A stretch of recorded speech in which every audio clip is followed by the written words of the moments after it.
Hello and welcome to another Tiger Tooth Table Topic. I'm Bill Caruso with Tiger Tooth Technologies, and we're here today to talk about the 7 deadly sources of waste that you'll find in your production line. And in particular today, there's one called overprocessing. We want to talk about overprocessing today. Now, what is overprocessing? This is where you see 2 or more processes that do the same thing, or 2 processes where one undoes what another one did, and then another one comes and redoes it. Okay. What's an example? Okay, you've all seen it. If you make an application for a loan or to go to a college, you'll see several forms where they're asking you to print out your name and your address several times over on each form.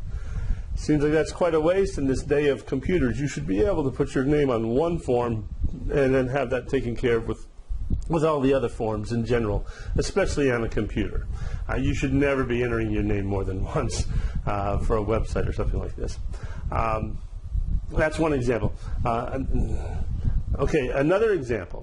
One example comes to mind. Imagine that you're working at a McDonald's or a place where you make hamburgers, and you have a conveyor belt, let's see, and it goes from person A to person B to person C to person D, and the first person puts a hamburger bun on the conveyor belt. That's its only job. Put the hamburger bun there.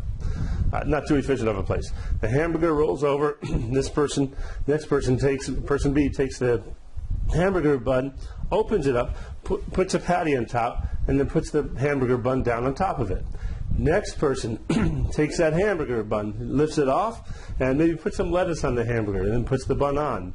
The next person that it rolls to takes the hamburger bun off, squirts some mustard on, puts the hamburger bun on. Do you see what's happening here?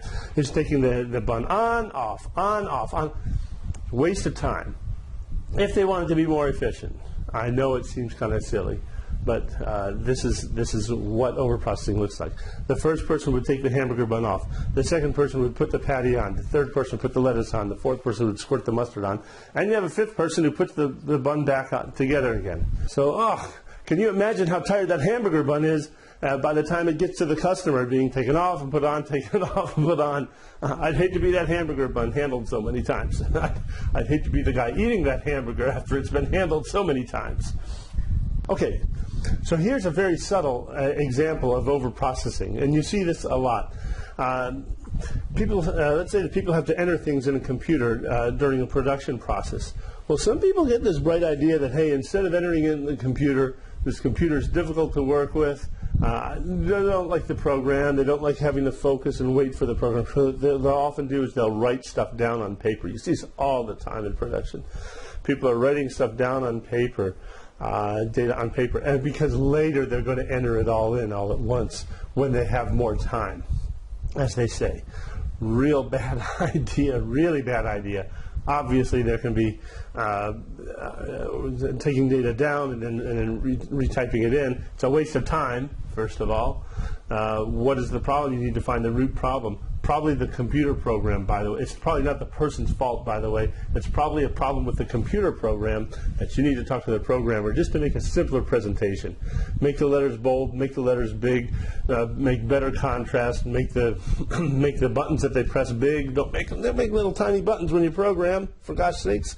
You got an entire screen to work with. Make a big button so somebody just has to come with a mouse and they can press almost anywhere and get their work done. You know, very simple solutions.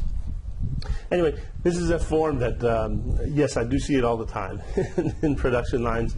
Drives me crazy. So another example is on a production line. You can have tools that have too much precision or are too expensive for what you're trying to do. You see this quite often with certain bench voltmeters, a simple voltmeter. Some of them have accuracy out the wazoo. And you just don't always need that kind of accuracy. You might need 3-digit accuracy.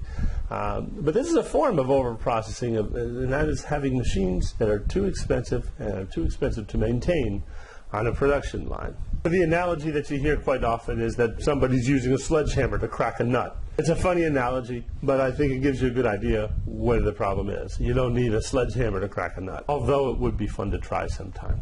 So I got a question for you. Is quality control an excessive process? I mean, really, do you need somebody to be looking over somebody else's shoulder, or should you have the person doing the job in the first place correctly. I'm curious what your opinions are about that. I think it'll make an interesting discussion. I don't think the answer is as obvious as many people think. So I'd like to hear about you also about what you've seen in terms of overprocessing on your factory line. Give some specific examples that you've seen, but please don't put in any company names. We want to leave out the names. We want to protect the innocent and the guilty. I've been guilty sometimes. But I'd like to really see your postings on this.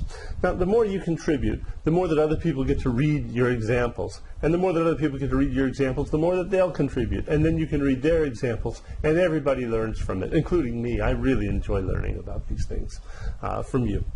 So this collaboration thing, it actually works. It's a very surprising thing. So look forward to all of us talking together about this topic. So I'm Bill Caruso with Tiger Tooth Technologies signing off.